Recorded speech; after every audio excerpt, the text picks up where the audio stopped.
الرحمن الرحیم رب اشرح لی صدری ویسر لی امری واحلل عقدۃ من لسانی یفقہوا قولی احمدک اللہم یا مجیب کل سائل والصلاة والسلام علی من هو افضل الوسائل وعلی آلہ واصحابہ ذوی الفضائل اما بعد فاعوذ باللہ من الشیطان الرجیم بسم اللہ الرحمن الرحیم شہر رمضان الذی انزل فیہ القرآن صدق اللہ العظیم وصدق رسولہ النبی الکریم الامین ان اللہ وملائکتہ یصلون علی النبی یا ایہا الذین آمنوا صلوا علیہ وسلموا تسلیما الصلاة والسلام علیکہ یا سیدی یا رسول اللہ وعلی آلک واصحابک یا حبیب اللہ مولاي صلی وسلم دائما ابدا على حبیبک خیر الخلق كلهم منزہ عن شریک فی محاسنہ فجوہر الحسن فیہ غیر منقاسم یا اکرم الخلق مالی من الوذ به سواک عند حلول الحادث العممی رب صلی وسلم دائما ابدا على حبیبک خیر الخلق کلہم۔ اللہ تبارک و تعالی جل جلالہ وعم نوالہ واتم برہانہ وعظم شانہ کی حمد و ثنا اور حضور سرور کائنات مفخر موجودات زینت بزم کائنات دستگیر جہاں غم گسار زماں سید سروراں حامی بے کساں قائد المرسلین خاتم النبیین احمد مجتبیٰ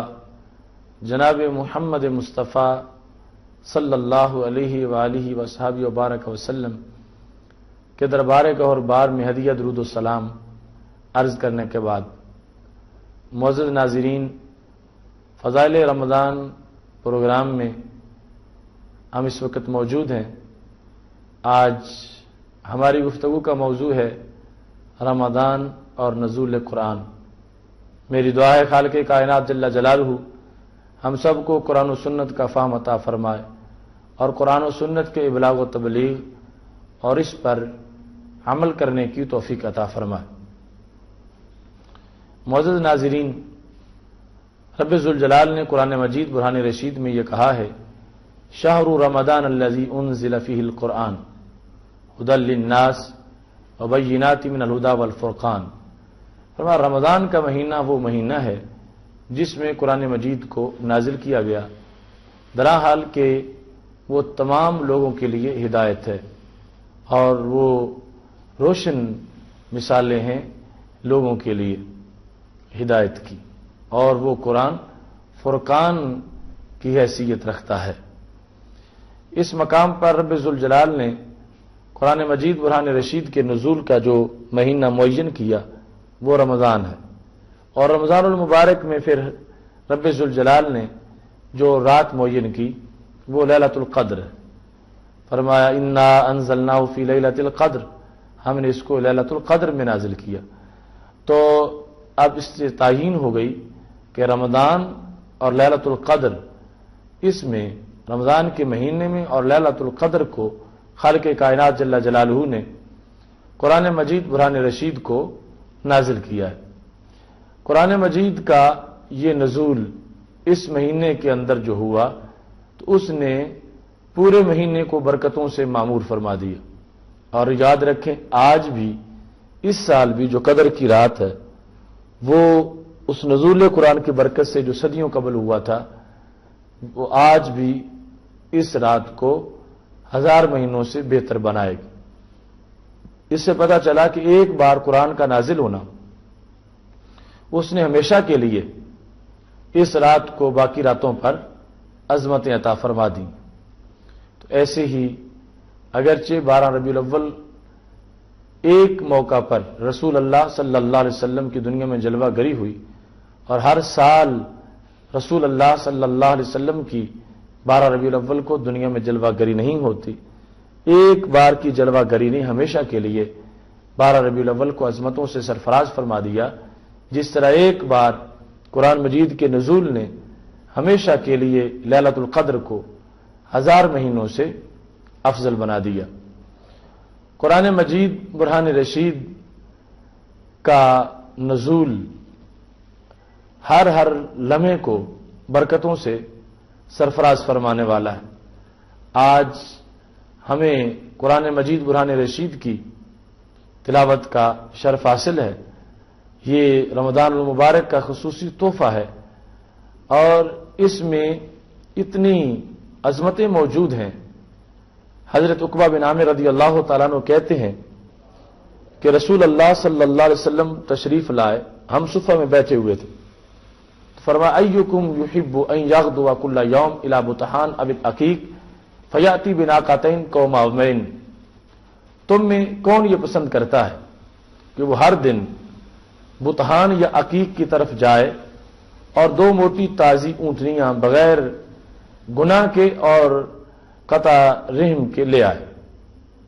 ہم نے کہا یا رسول اللہ صلی اللہ علیہ وسلم کلنا نحب ذالک، ہم سب کو اس سے پیار تو ہے، ہم سب چاہتے ہیں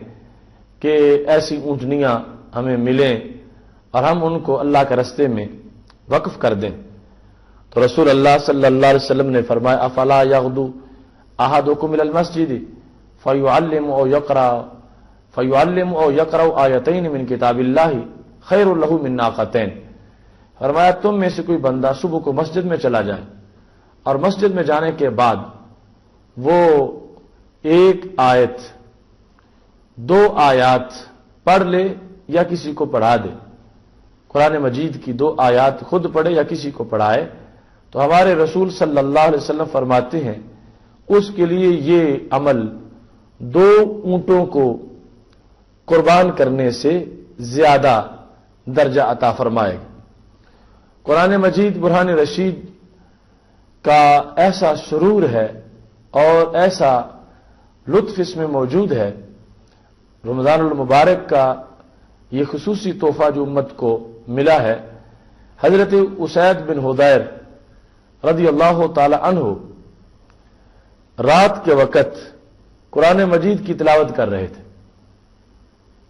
تو آپ نے سورہ بقرہ کی تلاوت کی، وَفَرَسُهُ مَرْبُوطَةٌ عِندَهُ، اور گھوڑا قریب باندھا ہوا تھا، اس جالت الفرس، تو اچانک گھوڑے نے کانپنا شروع کر دیا۔ حضرت اسید بن حضیر رضی اللہ تعالیٰ عنہ نے گھوڑے کی جب کپاہٹ دیکھی تو آپ نے تلاوت چھوڑ دی۔ جب آپ خاموش ہوئے تو گھوڑے کا راشا بھی ختم ہو گیا۔ فقارا، آپ نے پھر پڑھا، فجالت، اس نے پھر تھر تھرانا شروع کر دیا۔ فساکت فساکنت، جب آپ خاموش ہوئے تو گھوڑا بھی ساکن ہو گیا۔ پھر آپ نے پڑھا، پھر گھوڑے نے کانپنا شروع کر دیا۔ تو حضرت اسید بن حضیر رضی اللہ تعالیٰ عنہ کا بیٹا یحییٰ، ان کی چارپائی بالکل گھوڑے کے قریب تھی، تو انہوں نے یہ محسوس کیا کہ یہ تھرتھراتا ہوا گھوڑا کہیں بیٹے کی چارپائی پہ نہ چڑھ جائے۔ انہوں نے پڑھنا بند کر دیا۔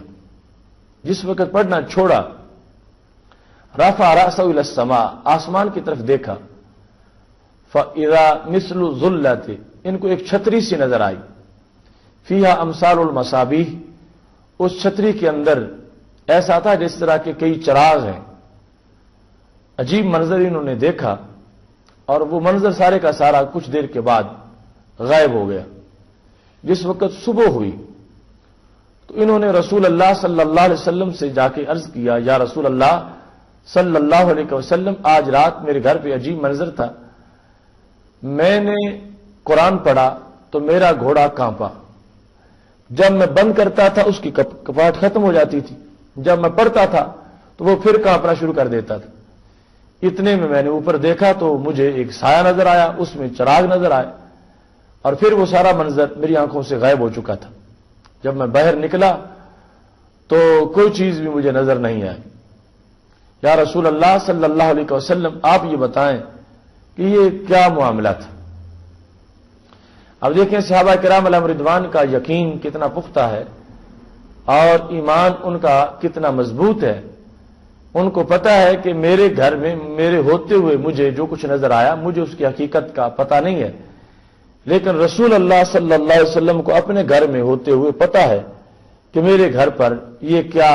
منظر تھا۔ جس وقت حضرت اسید بن حضیر رضی اللہ تعالی عنہ نے رسول اللہ صلی اللہ علیہ وسلم سے یہ سوال کیا تو ہمارے آقا صلی اللہ علیہ وسلم بولے، فرمایا تلک الملائکۃ دنت لصوتک، فرمایا یہ فرشتے تھے تمہاری آواز سننے کے لیے قریب آئے تھے۔ ولو قرأت لأصبحت ينظر الناس الیہا لا تتوارى منہم، اگر تم پڑھتے رہتے تو فرشتے صبح تک تمہارے گھر میں موجود رہتے، ان میں کوئی غیب نہ ہوتا، کوئی چھپتا نہ، اور لوگ اپنی آنکھوں سے فرشتوں کی زیارت کرتے۔ اب اس مقام پر یہ پتا چلا کہ وہ نور تھا، جب وہ نزدیک آتا تھا فرشتے کو، گھوڑے کو نظر آتا تھا تو گھوڑا کہاں اٹھتا تھا۔ جب یہ قرآن پڑھنا بند کرتے تھے فرشتے اوپر چلے جاتے تھے تو گھوڑے کی کپاٹ ختم ہو جاتی تھی۔ جب یہ قرآن پڑھتے تھے تو فرشتے سننے کے لیے قریب آتے تھے تو گھوڑے کو پھر خوف ہوتا تھا۔ اس سے پتا چلا کہ قرآن مجید برہان رشید کی ایسی برکت ہے کہ جب اس کی تلاوت کی جاتی ہے فرشتوں کا نزول ہوتا ہے، فرشتے سننے کو آتے ہیں، اور وہ جو سایہ تھا اس میں جو چراغ تھے وہ فرشتوں کے چہرے تھے۔ اور رسول اللہ صلی اللہ علیہ وسلم نے یہ عظمت بیان کر دی کہ قرآن مجید برہان رشید کو جس انداز میں محبت اور شوق سے پڑھا جاتا ہے، خالق کائنات جل جلالہ انسان کو اتنی ہی بڑی عظمت عطا فرماتا ہے۔ یہ قرآن اس کے ساتھ جتنا بھی تعلق انسان کا مضبوط ہوگا اور جس لحاظ سے بھی متعلق ہو جائے گا، یہ قرآن اس کو نوازتا ہے، اور یہ سلسلہ نیکیوں کا کتنا جلد شروع ہو جاتا ہے۔ قرطبی میں موجود ہے کہ رسول اللہ صلی اللہ علیہ وسلم نے صحابہ کرام علیہم رضوان سے یہ کہا تھا، آتو اعینکم حظھا من العبادہ، میرے صحابہ اپنی آنکھوں کو بھی عبادت کا حصہ دیا کرو۔ قیل وما حظھہما، پوچھا گیا یا رسول اللہ صلی اللہ علیہ وسلم آنکھوں کی بندگی کون سی ہے؟ تو رسول اللہ صلی اللہ علیہ وسلم نے فرمایا النظر فی المصحف، قرآن مجید کھول کے دیکھ لینا یہ آنکھوں کی بندگی ہے۔ اس سے آنکھیں ٹھنڈی ہوتی ہیں، اس سے آنکھوں کے اندر نور پیدا ہوتا ہے۔ قرآن مجید کھول کے دیکھنا، اس کی امثال میں تدبر کرنا، تو یہ دیکھو کہ قرآن مجید کو صرف دیکھنے سے اور ابتدائی طور پر اس کے ساتھ تعلق قائم کرنے سے آنکھوں کو بندگی کا نور ملتا ہے اور سرور ملتا ہے۔ اور جس وقت ایک انسان تعلق مضبوط کرتا ہے، اس قرآن مجید کو یاد کرتا ہے، حفظ کرتا ہے، محفوظ رکھتا ہے، اور پھر وہ مختلف طریقوں سے قرآن مجید میں تدبر کرتا ہے، تو اس کا کتنا اونچا مقام ہوگا۔ آغاز سے قرآن مجید برہان رشید کے ساتھ تعلق میں اتنی عظمت ہے، تو جوں جوں یہ تعلق بڑھتا جائے گا تو عظمتیں ملتی جائیں گی، یہاں تک کہ رسول اللہ صلی اللہ علیہ وسلم نے یہ ارشاد فرمایا ہے، یقال لصاحب القرآن، حافظ قرآن کو اور قرآن والے کو یہ کہا جائے گا حشر کے دن بھی اس کا پروٹوکول ہوگا، کہا جائے گا اقرا ورتقِ، پڑھتا جا اور چڑھتا جا، ورتل کما کنت ترتل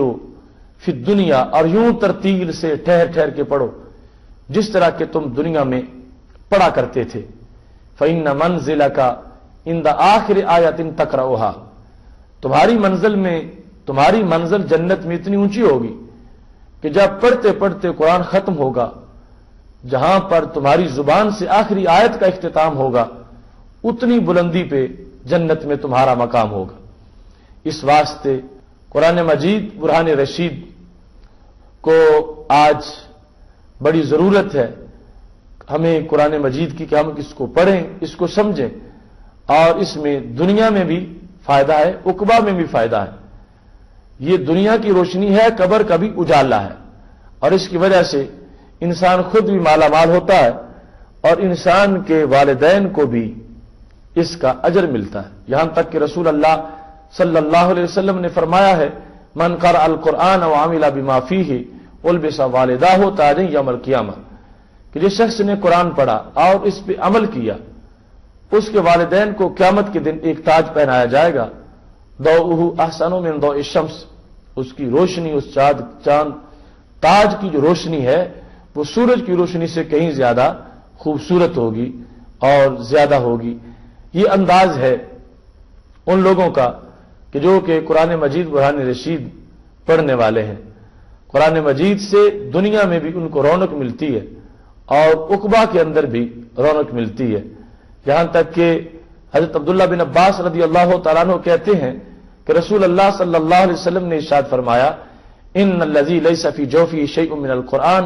کالبیت الخرب، کہ وہ بندہ کہ جس کے دل میں قرآن مجید کا کچھ حصہ بھی محفوظ نہیں ہے، چند صورتیں بھی نہیں آتی اس کو، فرمایا وہ سینہ نہیں، وہ تو کھنڈر اور ویران جگہ ہے، ہاں کوئی رونق نہیں ہے۔ رونق اس جگہ پہ ہوتی ہے جہاں قرآن مجید جلوہ گر ہوتا ہے، قرآن مجید کی کچھ صورتیں جس مقام پہ موجود ہوتی ہیں وہاں رب ذوالجلال کی رحمتوں کا نزول ہوتا ہے۔ اور اگر کوئی شخص قرآن مجید سے تعلق قائم نہیں کرتا اور بالکل اس کا سینہ قرآن مجید کے نور سے خالی ہے، تو ایسے شخص کے لیے یہ کہا گیا کہ اس کا سینہ جو ہے وہ ویران سینہ ہے اور اسے کچھ بھی میسر نہیں ہے۔ اگر کوئی شخص قرآن سے تعلق قائم کرتا ہے تو پھر اس کو آج بھی ویرانی کا سامنا نہیں ہے اور کل بھی ویرانی کا سامنا نہیں ہے۔ اس سلسلہ میں وہ حدیث شریف جو جامع ترمذی میں ہے اس کو پیش نظر رکھنا چاہیے کہ دارا وباد اصحاب النبی صلی اللہ علیہ وسلم خباءہ علی قبر وهو لا يحسب انه قبر انسان، رسول اللہ صلی اللہ علیہ وسلم کے کچھ صحابہ مہم پہ نکلے تھے اور انہوں نے وہاں پہ ایک جگہ خیمہ لگا لیا۔ خیمہ جو انہوں نے لگایا تو وہ سمجھتے تھے کہ یہ ویران جگہ ہے اور یہاں کوئی چیز موجود نہیں ہے، پتہ چلا کہ وہاں تو کسی کی قبر تھی۔ اذن فیہ انسان یقرأ سورۃ تبارک الذی بیدہ الملک، وہ قبر کے اندر سورہ ملک کی تلاوت کر رہا تھا، حتی خاتمہا۔ صحابہ کرام علیہم رضوان نے سورہ ملک سنی اور وہ قبر کا مقیم بالکل صحیح حافظے کے ساتھ سورہ ملک کی تلاوت کر رہا تھا، یعنی اس سے متشابہ بھی نہیں لگا اور ساری کی ساری سورہ ملک اس نے پڑھ دی ہے۔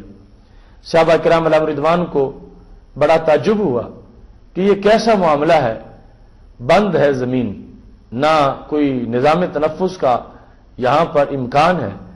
اندر جو ہے وہ بول رہا ہے، زندہ ہے تو تب بولتا ہے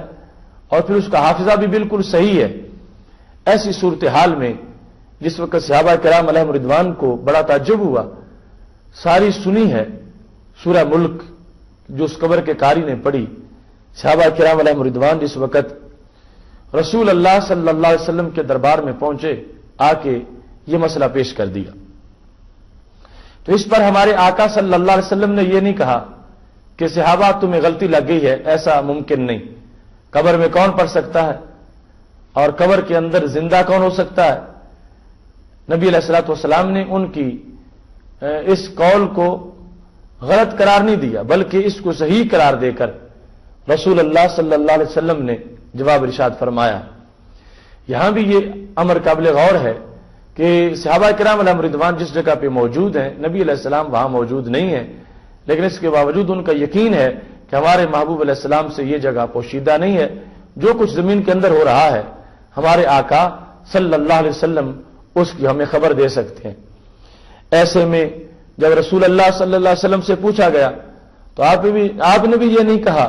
کہ صحابہ وہ غیب کی بات ہے، چھپا ہوا مقام ہے، میں کیا بتا سکتا ہوں، نہیں، ہمارے آقا صلی اللہ علیہ وسلم نے فرمایا ہی المانیات ہی المنجیات تنجی من عذاب اللہ، یہ سورہ ملک کا کمال ہے، جو دنیا میں پڑھتا ہے وہ اس عقبہ میں بھی پڑھتا رہتا ہے،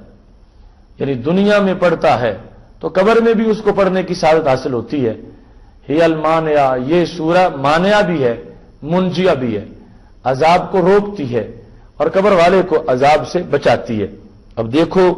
جس شخص نے دنیا میں قرآن مجید کو ٹائم دیا ہے، قرآن مجید نے بھی اس کے ساتھ قبر میں اس کو ٹائم دیا ہے جس کی خلوتوں کا سہارا غم قرآن، وہ گوشہ لحد میں بھی تنہا نہیں ہوا، جیسے وہاں پر صاحب قرآن حضرت محمد مصطفیٰ صلی اللہ علیہ وسلم کی جلوہ گری بھی ہوتی ہے تو قرآن بھی ساتھ ہوتا ہے۔ اب وہ قرآن ساتھ ہے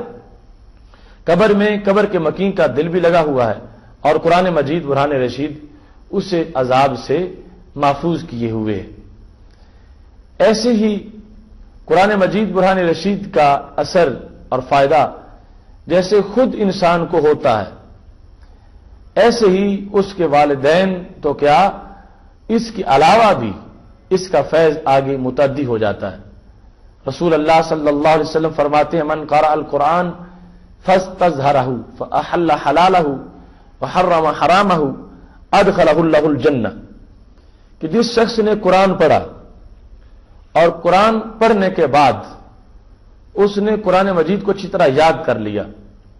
اور پھر قرآن مجید کے حلال کو اس نے حلال سمجھا اور قرآن مجید کے حرام کو اس نے حرام سمجھا، تو کیا ہوگا؟ ادخلہ اللہ الجنہ، رب ذوالجلال ایسے بندے کو جنت میں داخل فرمائے گا۔ وشفعہ فی عشرۃ من اہل بیتی، اور خالق کائنات جل جلالہ اس کی سفارش 10 کے بارے میں قبول فرمائے گا، اس کے گھرانے کے 10 افراد کے بارے میں اس کی سفارش قبول کر لے گا۔ وہ 10 کیسے ہیں؟ کلہم قد وجبت لہ النار، اپنے عمل کی وجہ سے ان 10 پر جہنم واجب ہو چکا تھا کہ وہ جہنم میں ڈالے جائیں گے، مگر ایک حافظ عالم اور عامل انسان کے کہنے پر رب ذوالجلال اس کے خاندان کے 10 افراد کو جہنم سے بری کر کے جنت عطا فرمائے گا۔ قرآن مجید کے ان فوائد کے علاوہ یہ فائدہ بہت بڑا فائدہ ہے کہ رسول اللہ صلی اللہ علیہ وسلم نے ارشاد فرمایا ان ھذہ القلوب تصدع کما یصدع الحدید، کہ ان دلوں کو بھی زنگ لگ جاتا ہے جیسے لوہے کو زنگ لگتا ہے۔ پوچھا گیا لوہے کو زنگ لگتا ہے کیسے؟ اذا اصابہ الماء، جب لوہے کو پانی لگتا ہے تو لوہے کو زنگ لگ جاتا ہے۔ پوچھا گیا یا رسول اللہ صلی اللہ علیہ وسلم اگر زنگ لگ جائے کسی کے دل کو تو وہ زنگ کیسے اترے گا؟ تو ہمارے آقا صلی اللہ علیہ وسلم نے ارشاد فرمایا کثرت ذکر الموت و تلاوت القرآن، موت کو کثرت سے یاد کرو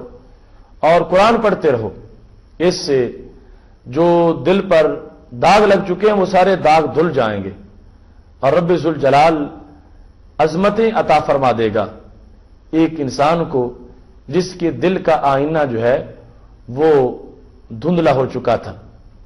تو معزز ناظرین، اس مقام پر سید عالم نور مجسم شفیع معظم صلی اللہ علیہ وسلم نے ہمیں اپنی طرف سے ایک دائمی نسخہ عطا فرما دیا،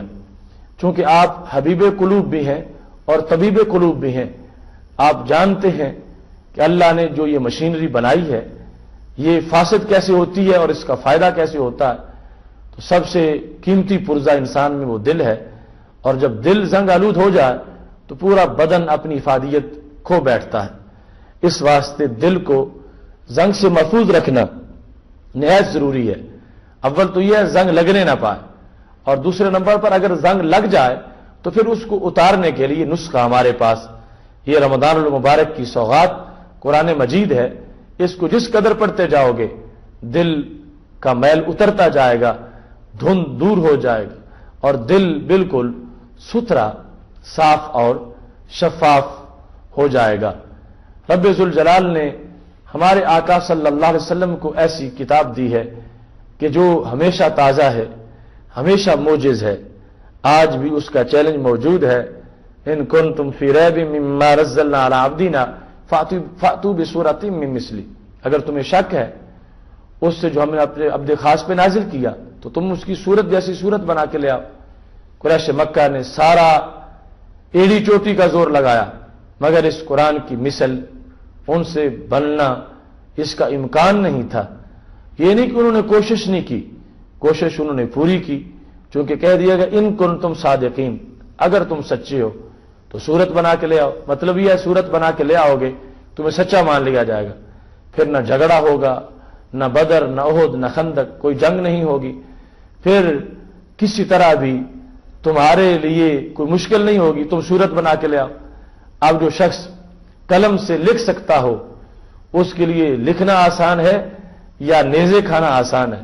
اگر کیا سبب تھا کہ کہ قریش مکہ نے صورت نہیں بنائی اور تلواریں کھانے کے لیے تیار ہو گئے، بالآخر ان کے